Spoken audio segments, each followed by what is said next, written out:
Finding a networking organization or group where people come before or after you and say the sales food chain is a great place to go because you'll find people who you can give business to and that might also pass business back to you.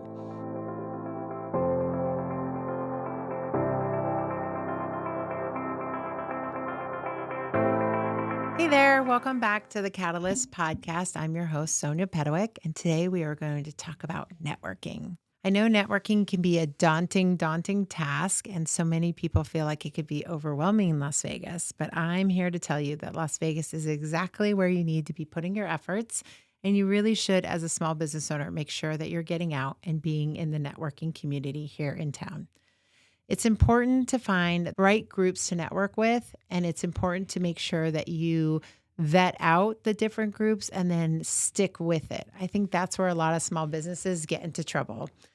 There are so many organizations out there and there's so many to choose from, but it's important that you dip your toe into the different organizations, give them a try for a few months, and then commit and really invest your time in the ones that really speak to you.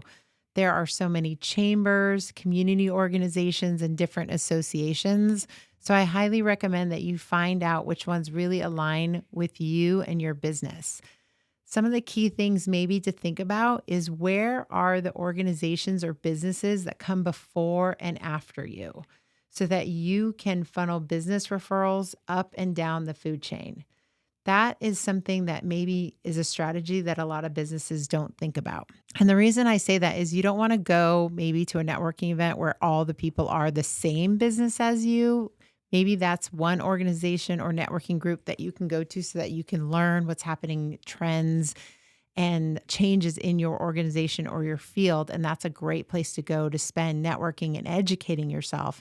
But if you're looking to grow and scale your business and to get referrals and look for revenue, finding a networking organization or group where people come before or after you and say the sales food chain is a great place to go because you'll find people who you can give business to and that might also pass business back to you.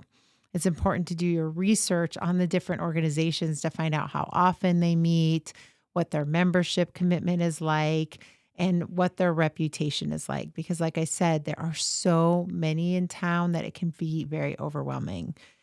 My approach has always been to go, test it out, ask the room, get to know people in the room. What has been their experience? How have they enjoyed coming to the events? How often have they been to it? What has been their experience as far as referrals, networking, the vibe in the room? Do they feel like it's really welcoming? Has the room turned over a great deal or has there been a lot of consistency?